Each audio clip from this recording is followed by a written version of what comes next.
we're still waiting on that decision on House Bill 68. Yesterday, you had mentioned that you were headed to Nationwide Children's and you'd spent time at the other children's hospitals in the state. So far, what have you learned about the issue as you try to work to find out as much as you can before making that decision? Well, I think it's important. This is a very important decision. There aren't too many children who are impacted by this, but these are children who are going through a difficult time. Their family's going through a difficult time or challenging time, let's say. And I think it's very important that we get this right. So I have spent part of a day at Akron Children's. I've done the same thing at Nationwide Children's here in Columbus, and did that at Cincinnati Children's Hospital as well. I mean, we're blessed with some great children's hospitals in Ohio, but I've also talked to some of the people who testified in favor of the bill. Some of the people who testified against the bill, tried to talk to other doctors, other people who have been involved. I've talked to parents and talked to some of the children who are involved. And I'm going to continue to do that. I'm not done with doing what I would call due diligence and going through this. And I will have a decision obviously next week in the appropriate time. I have 10 days from the time that the bill hits my hands until I have to make a decision, and I'll make that decision and announce it next week. And from both sides that you've been talking to, what is kind of the key focus that both parties are talking about? Well, I think you kind of saw the debate in the legislature, and you saw it in committees. Again, I think this is a very important decision that we do everything we can to get this right. These are our kids. There are not a lot of them in Ohio, but they're Ohio children. We have a responsibility to try to get this decision right, and that's really what my real focus is. We've spent a lot of time in our administration focusing on the future, and the future is our kids. And what we want for these children is the same thing we want for our own children, and now for Fran and me, it's our own grandchildren. We want them to be able to live up to their full potential. We want them to thrive. We want them to do well. We want them to be happy. I mean, these are things that you want for your own kids, and these are things that we want for these children that this bill is all about. And where's your mind at right now? Still gathering information, and I don't want to make a premature decision, and certainly not in a position at this point to make any kind of announcement. But I want to make sure that when I do make this decision, I have spent the appropriate time I need to spend on it. We were scheduled this week, for example, to start with 2 days of interviews on Tuesday and Wednesday, and I told my team, don't do it. We got to move them. I need those 2 days to really concentrate on this, and I was working on it this morning. I'm going to continue to work on it, frankly, over the weekend, and we'll have a decision next week. And there are some more conservative members of your party who are still very critical of how you handled COVID-19, who are closely watching the decision that comes down on that. Do these political factors play any decision in your mind when it comes to deciding what to do with this? And what do you say to those folks? Absolutely none. This is not a political issue. These are about kids. We got to focus on these kids. And look, we know that both sides on this issue care about kids. I mean, we can't, look at anyone's motives and say people have a bad motive. They don't. Both sides of this issue, people feel very strongly expressed points of view, but I think it's fair to say they all love kids and they all want to do what's best for children. Mm-hmm. And in November, Ohioans spoke on two major issues for Ohio. Ohioans passed that constitutional amendment solidifying abortion into the Ohio Constitution. You've set yourself up as a very pro-life individual. So going forward now with this, what do you see the future for Ohio? Well, we respect the views of the people of the state, how they voted. This becomes a part of our Constitution.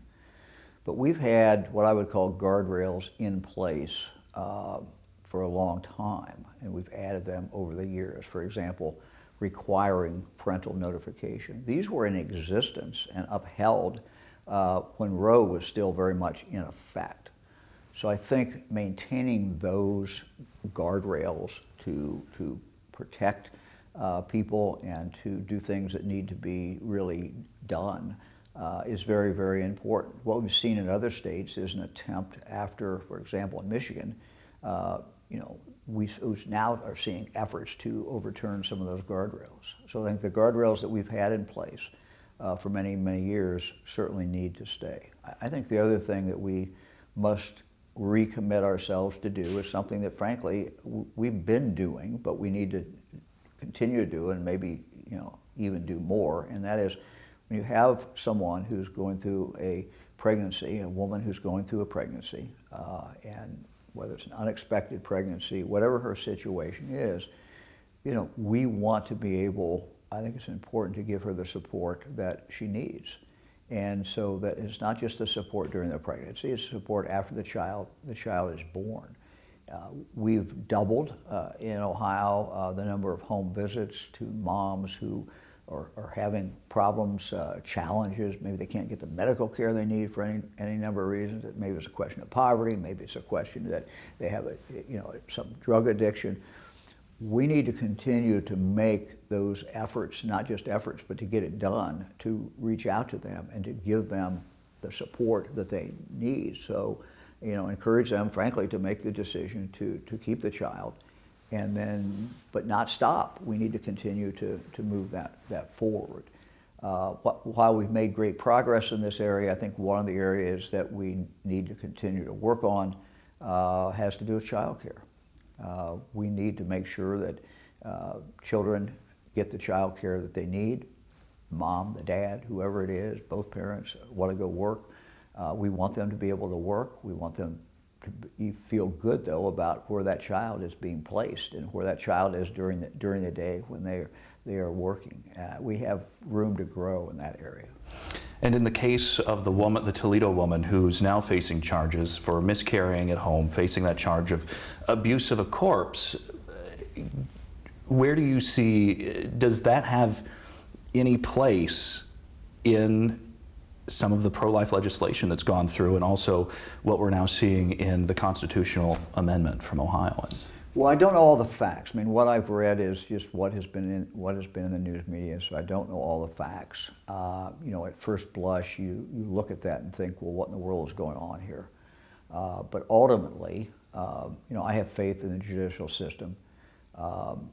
Prosecutors make decisions. The prosecutor there will make a decision, but it would appear, at least from what we know, that this is not a case that we should be bringing charges against her. Just does not appear, at least from the facts I see, that you would want to be doing that. It's not the right thing to do. And he's quoted out there saying that I do not have the power to pull back those charges. You spent time as a prosecutor yourself. Is that the case? Yeah, I'm not going to. Again, I don't know all the facts. I mean, these are fact-driven. When you don't know all the facts, you probably shouldn't comment on it. But just from what appears and what we have read, at least, it's not a case that one would think should be prosecuted. Again, I don't know all the facts. And you mentioned, as we were talking about kids in poverty situations, et cetera, and now there's the case going on involving kids being kicked off of Medicaid. And we talked a little bit about this yesterday, what are your plans for that? So you have to go back. During the normal world that exists out there, there's a constant review of people who are on Medicaid to see whether they qualify. That's a federal requirement, it's a state requirement. What happened during COVID is the federal government suspended those reviews and said, state of Ohio and other states don't review anybody. It just freezes. And that's what we followed. Now the pandemic is in our rearview mirror, and what is happening now is we're now being told to go back and do these reviews. And the legislature's told us to do that, the federal government's told us to do that, so we're doing those reviews. And as we do those reviews, decisions are made whether people legally can stay on Medicaid. So the report that you've seen would indicate that Ohio is been moving more children off Medicaid than some other states have been. Our Medicaid director believes that that is simply true because of the fact that we are ahead of other states in doing the review, that we are moving at a quicker pace. But I have told her, continue to look at this, continue to review this. We do not want to kick kids off of Medicaid, unless we have to. And if they qualify, we want them to stay on. If they don't, we don't have any choice but to, say that that family no longer can be on Medicaid or that child can no longer be on Medicaid. So I think that's what we think is going on, but we're continue to monitor it. Mm-hmm. And the other big issue that voters talked about, it was issue 2, the legalization of recreational marijuana in the state. And you had set this goal that if this was going to happen, we needed to have regulations in place by the time it went into effect. The Senate seemed to agree on that, but the House said we're going to push it off to next year. So now we have this gap. Do you have concerns right now in this kind of gap window of it being legal, but not quite having the regulations in place? So I was not in favor of legal recreational marijuana, but the voters by about 57% said, yeah, that's what we want. But I don't think anybody who voted for this thought that we would be in a situation which we are today, which is under the law that was passed by that vote, we will not be able to have the ability to sell people marijuana in the state of Ohio, to see that happen until late next year. It's almost a year away. And so what we wanted to do is to have this move forward. And you may say, well, Mike, you were against selling of marijuana. Why are you in a hurry to get it done? Look, it's a ridiculous situation. The current situation is, you can legally possess marijuana. You can consume marijuana. You can plant marijuana and grow marijuana, but you can't buy the seeds, and you can't legally buy the end product. So why do you worry about that? You worry about it because has happened in other states. New York, for example, had the same thing. They had this gap a period of time, and they ended up with thousands of places, black market places, where people were buying marijuana. People thought it was legal because they voted on it. But it wasn't legal, and it wasn't regulated by the state. It wasn't controlled by the state. There was no guarantee of what the quality was. There was no guarantee of whether or not pesticides were in that product or not. No guarantee as far as what the hallucinogenic impact would be on a person. So kind of a wild, wild west is what we now have in Ohio, and we're starting to see these places pop up. And we don't have any real ability to regulate them. The people who wanted this said, let's regulate marijuana like we regulate liquor. Well, you know what we do with liquor? It's a state agent that does that. State agent comes in, liquor control. This bill, as it currently exists, does not give us the ability really to do that. So the changes we've asked the legislature to make are rational, reasonable changes. The other thing we've asked them to do is to deal with this Delta 9, Delta 8 situation. This is a derivative of hemp. It's a loophole in the federal law. It's a loophole in the state law. You can go into a filling station today, gas station today, or other places around the state, and a 14-year-old, a 12-year-old can buy this junk and get high off of it. It's not what we want. So I've asked the legislature to fill that gap and give us the authority to go in and stop these places from selling this product to young people. So that's why, you say, why are you so excited about this? And why do you feel this sense of urgency? It's because all of these bad things are occurring out there, and we need to fix this. And the only place it can be fixed is by the House of Representatives to take action. So the Speaker has told me, look, we're going to look at this. We want to be a little slower in looking at it. Okay. But I think when they come back, it's very important for them to really get on this, figure out exactly where they are, and let's work something out and move on. Right, and in the other vein of, right now there's kind of a little bit of a headbutting with the legislature. They just overrode one of your vetoes on a piece of legislation they had that would have prohibited cities for putting in place bans on certain tobacco products. You had vetoed that, and they turned around, overrode it. Why? What was the thought behind vetoing that piece of legislation? This is all about kids. It's all about the safety of children. Here's what we're seeing in Ohio and across the nation today. What we are seeing is that the smoking, good news is, smoking among young kids has gone down, but the vaping has gone up like a rocket. And you ask any high school teacher, any junior high teacher, they're going to tell you there's vaping going on with these kids at an unbelievable level. And what that means is these kids are getting addicted to something that's very addictive, and that is nicotine.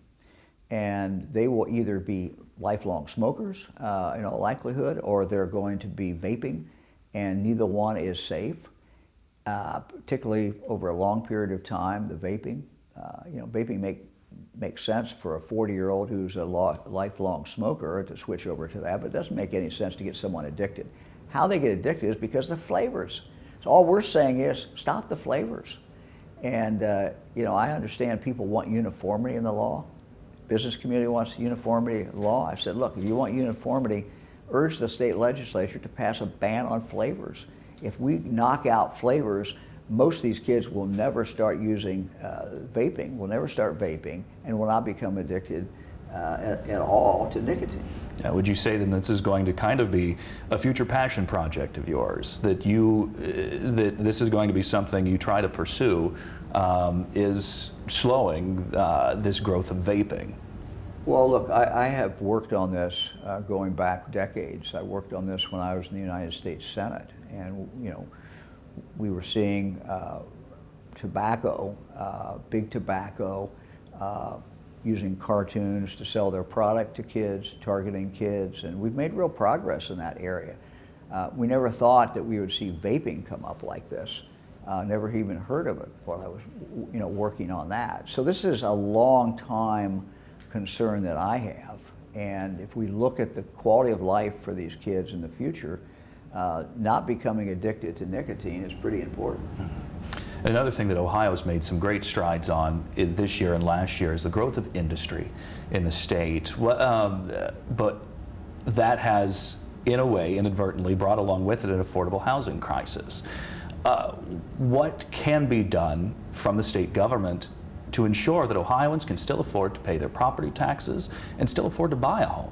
Yeah, in the last budget, the legislature approved money that we'd asked for, a significant amount of money to help in that area. That's important. Some of this is, frankly, beyond our control. One of the reasons you're not seeing people be able to buy homes and build homes is the interest rate. So we would expect to see that interest rate come down in the future. It's been particularly high. As the Fed has tried to slow the inflation rate, I understand what they're trying to do, but one of the side effects has been it's slowed people down from the ability to be able to borrow money and to build a home. And back into the business, moving into Ohio, we're of course a state that's still in a way recovering from the Rust Belt era. To see these businesses come in,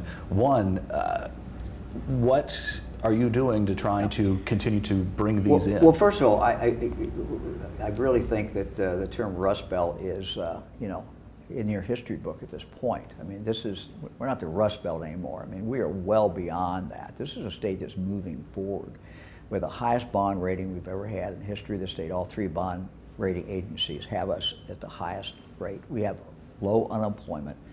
We're creating more jobs every single day than we have people to fill them. So our job is to continue to bring these businesses in, and I love it. We're getting a lot of them coming in from California.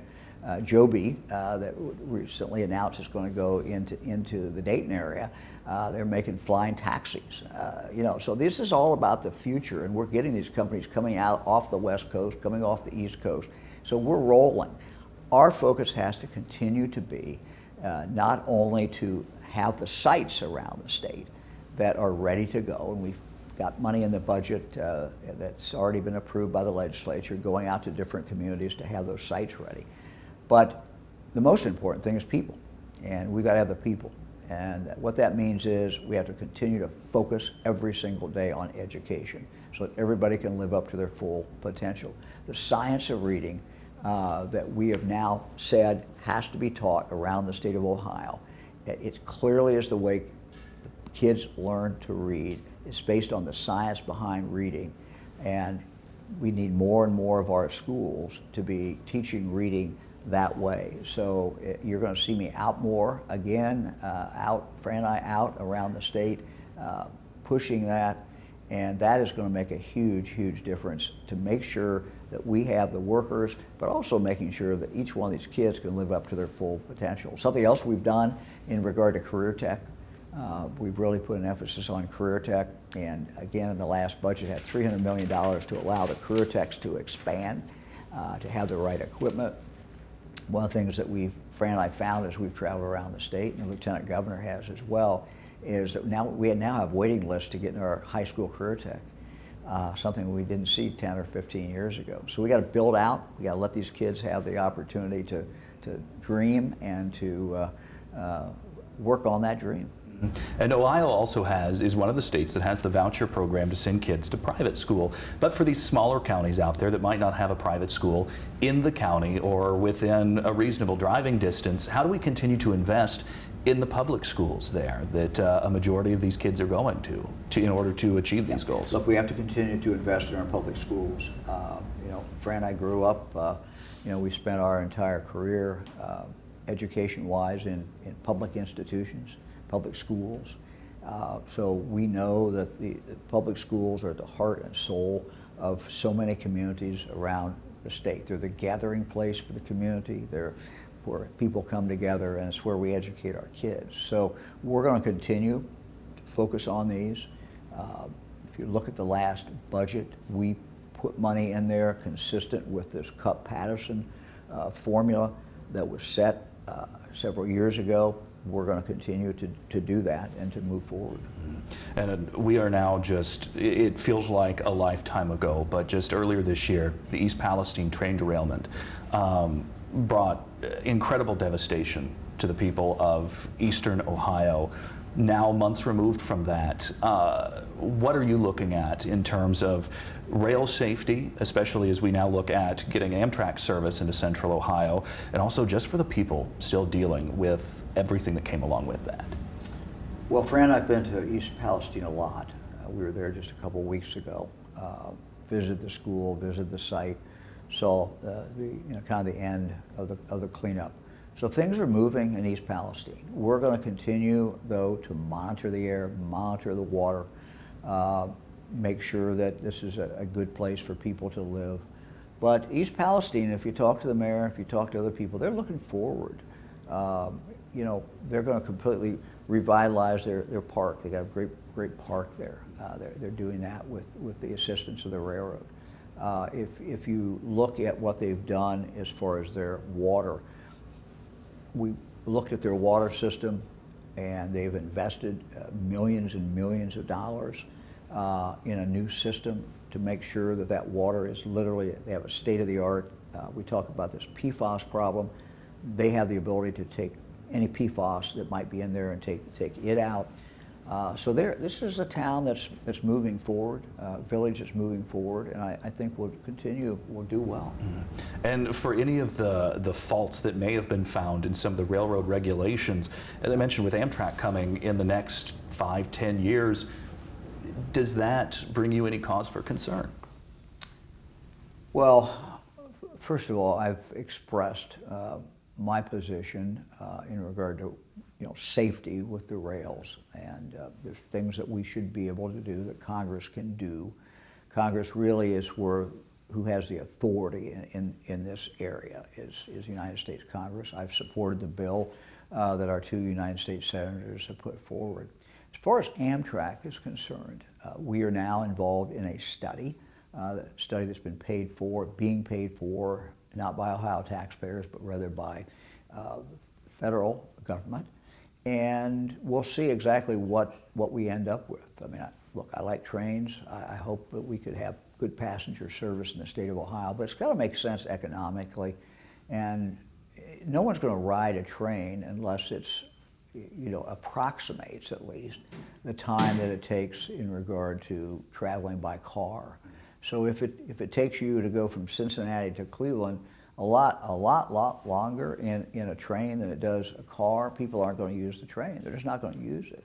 So we have to see, as the study goes on, what the time will be, and to see whether or not then it's viable for transportation in the state of Ohio. And in staying in that same vein of safety, you created that school bus working group following the crash in Springfield, and then months later we had another just horrific accident just outside of Newark.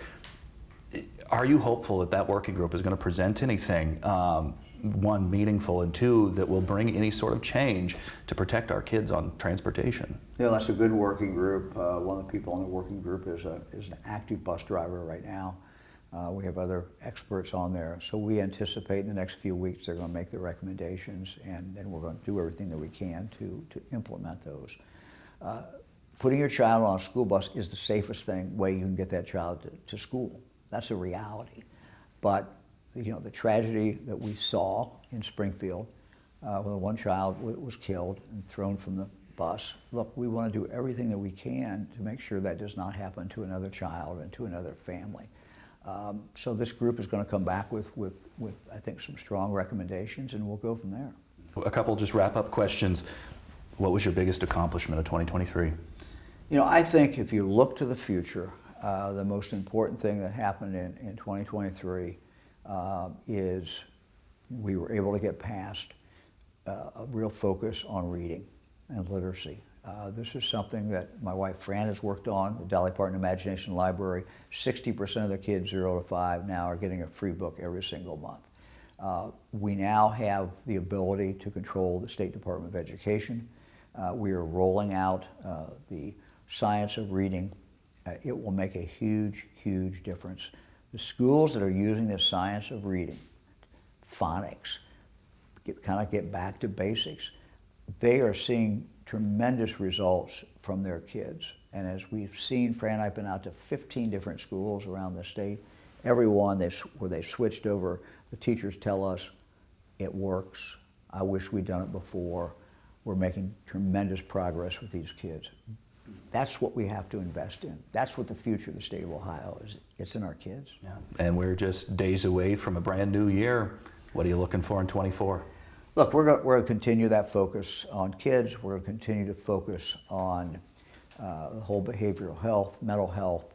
Again, my goal is big, and that is to live up to the pledge that was made by John Kennedy exactly 60 years ago. The last bill he signed, the Community Mental Health Act, where he said, we're going to put in every community access to good mental health. And that's my goal for the state of Ohio, and we're going to continue to really make progress in that area next year. All right, Governor, I appreciate it. Good to be with you. Merry Christmas. Thank you. Appreciate it. Thank you very much.